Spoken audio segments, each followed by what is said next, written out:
अस्सलाम वालेकुम।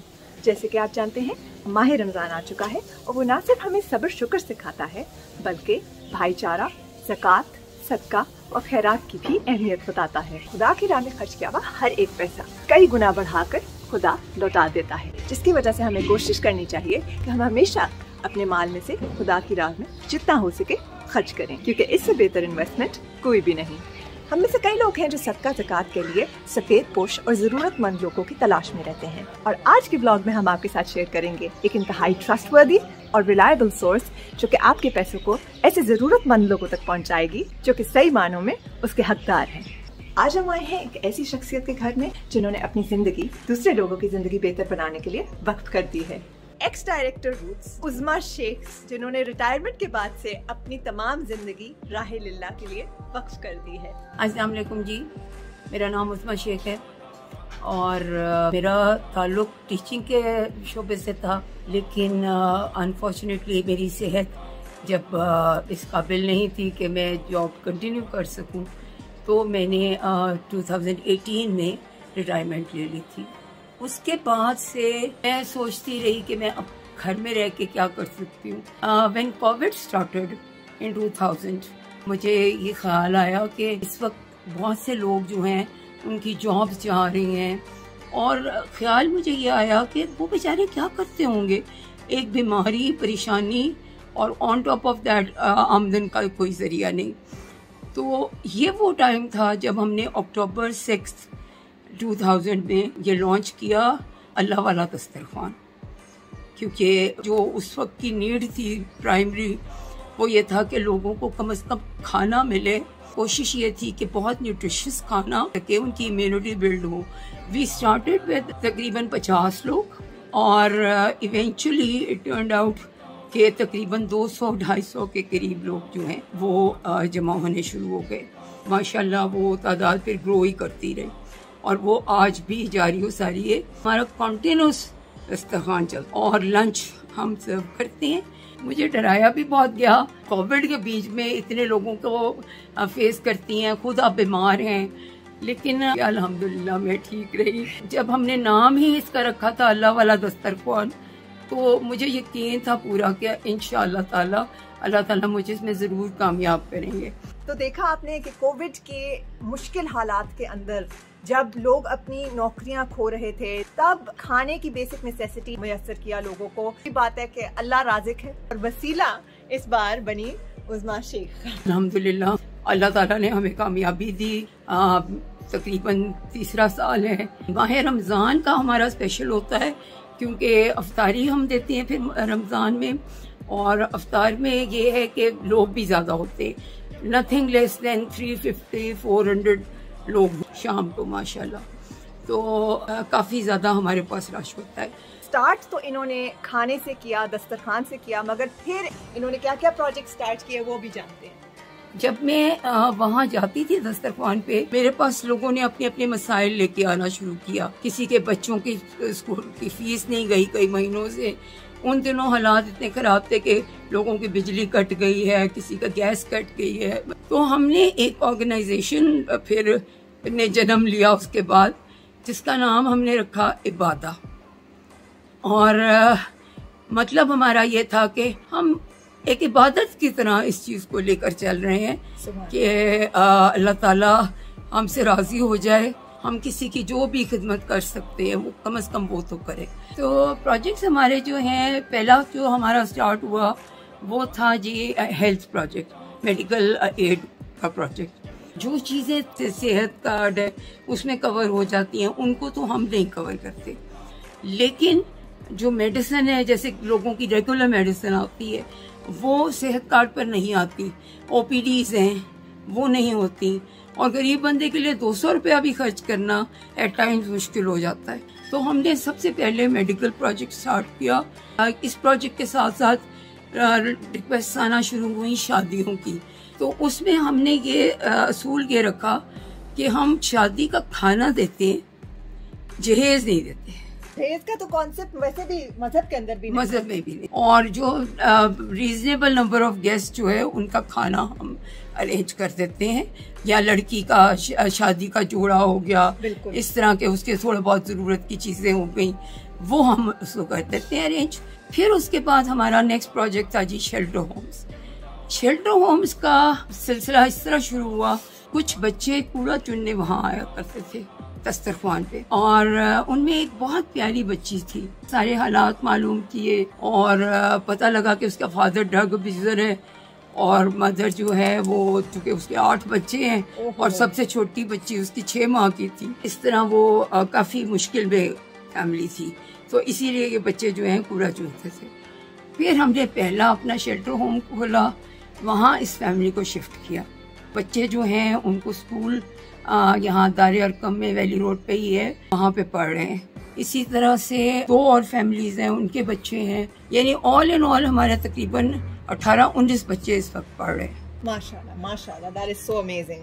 मतलब आपने बेसिक जो नेसेसिटीज होती हैं एक इंसान की, रोटी, कपड़ा, मकान, उसके अलावा भी आपने उसके आगे भी जाकर उनके जो फ़राइज़ होते हैं शादी ब्याह के, उनको तालीम देने के, जो एक गरीब माँ बाप अपनी औलाद को खुशियाँ देना चाहते हैं मगर गुर्बत की वजह से, मजबूरियों की वजह से ऐसी चीज़ें नहीं कर पाते, उनके बारे में भी आपने सोचा, कोशिश तो की। और अगेन मैं ये कहूँगी कि उन लोगों का बहुत शुक्रिया जिन्होंने कहा कि जी आप बेफिक्र होकर चलाएं, हम आपको हर तरह की सपोर्ट प्रोवाइड करेंगे।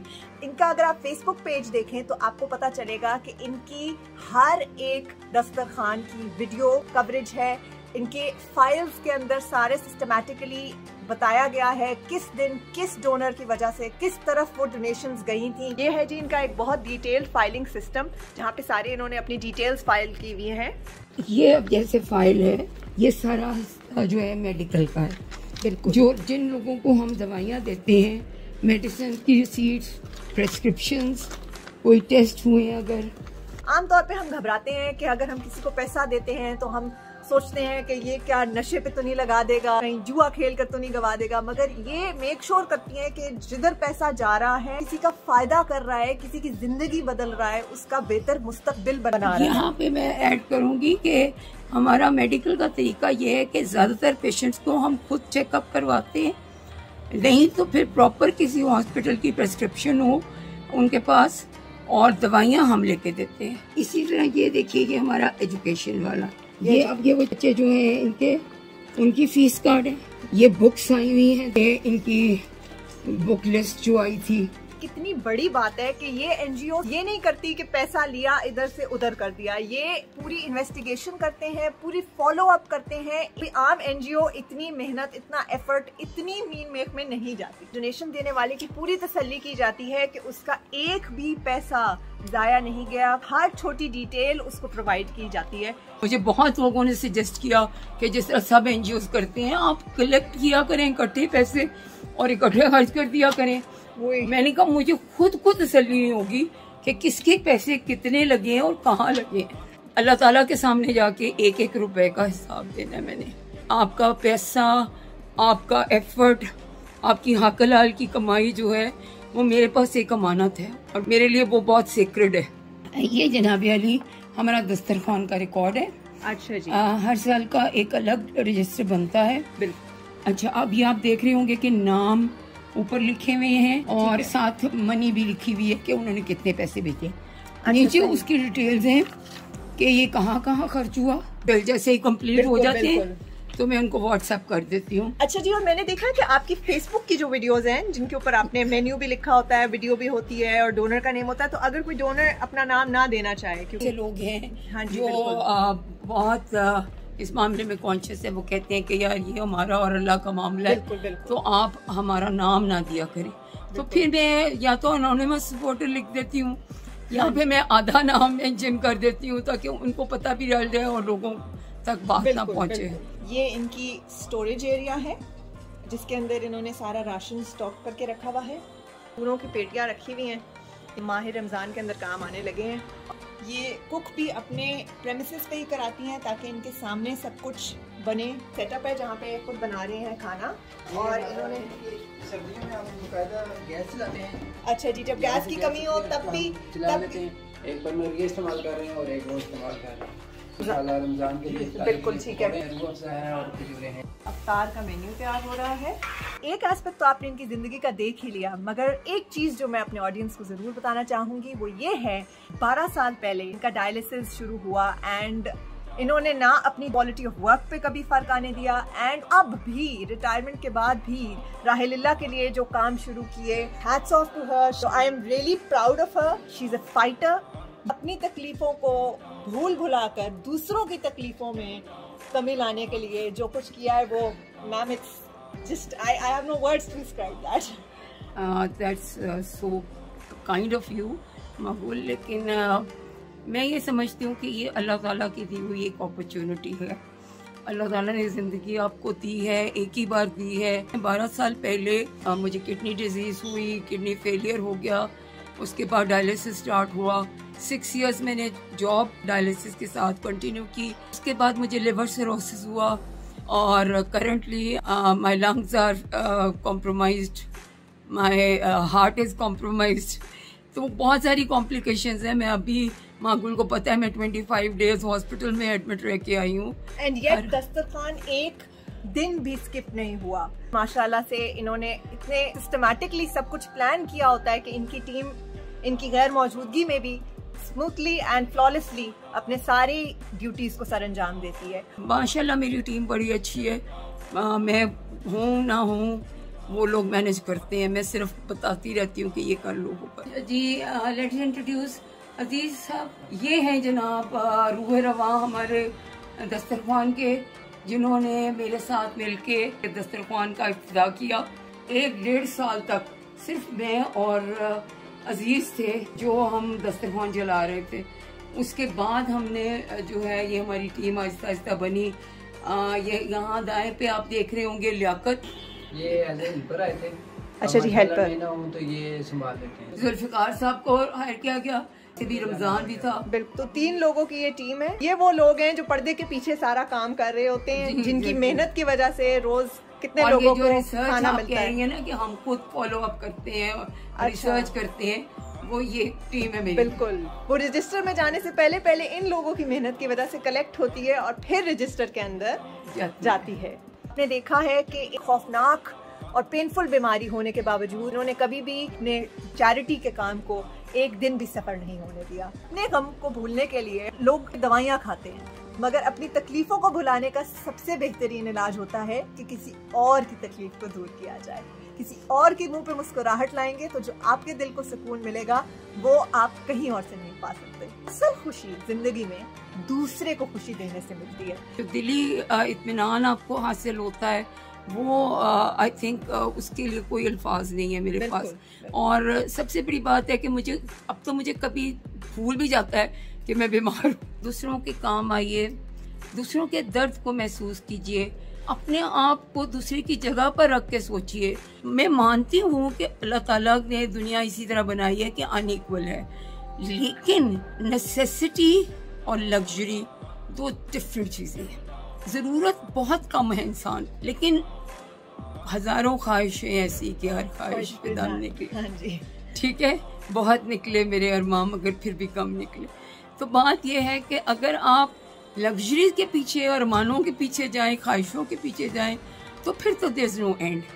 तो ये कितना प्यारा पैगाम दिया हमें मैम उज़्मा शेख ने, ये कहकर कि आप अपनी जिंदगी के अंदर फजूल खर्ची को निकालिए। जहाँ पे आप इतने महंगे ब्रांड खरीदते हैं, वहाँ पे कोशिश करिए कि आप अपनी ख्वाहिशों थोड़ा सा कम करिए और वही पैसे चंद बचाकर आप किसी और इंसान के काम आ सके। आपके दिए हुई ज़कात, सदका, खैरात किसी एक भूखे ज़रूरतमंद इंसान का रिस्क बन सकता है, किसी बच्चे की तालीम के जरिए उसका मुस्तकबिल बन सकता है, किसी ज़रूरतमंद बेघर इंसान की छत बन सकता है। ज़रा सा अगर आप सोच कर खर्चें तो आप देखें कि आप कितनी जिंदगियों को बेहतर कर सकते हैं। हुज़ूर पाक सल्लल्लाहु अलैहि वसल्लम जो हैं, उनको सबसे ज़्यादा खुशी होती थी बच्चों को खाना खिला के। और ईद के रोज़ वो स्पेशली अगर किसी बच्चे को देखते कि वो उदास है, परेशान है, तो उसे खिलाने पिलाने और उसके नए कपड़ों का बंदोबस्त करवाते। तो मेरी आपसे दरख्वास्त यही होगी कि जितना दिल खोल के आप इसके लिए दे सकते हैं ताकि ईद को वो सही मानों में सेलिब्रेट कर सकें। क्या खूबसूरत बात कही है कि ईद सिर्फ अमीरों की नहीं होती, गरीबों की भी होती है, और हमें कोशिश करनी चाहिए कि उनकी ईद के अंदर ऐसे रंग भर दें कि असल मायनों में हमें भी मजा आए कि हमने किसी और की जिंदगी को भी बेहतर किया है।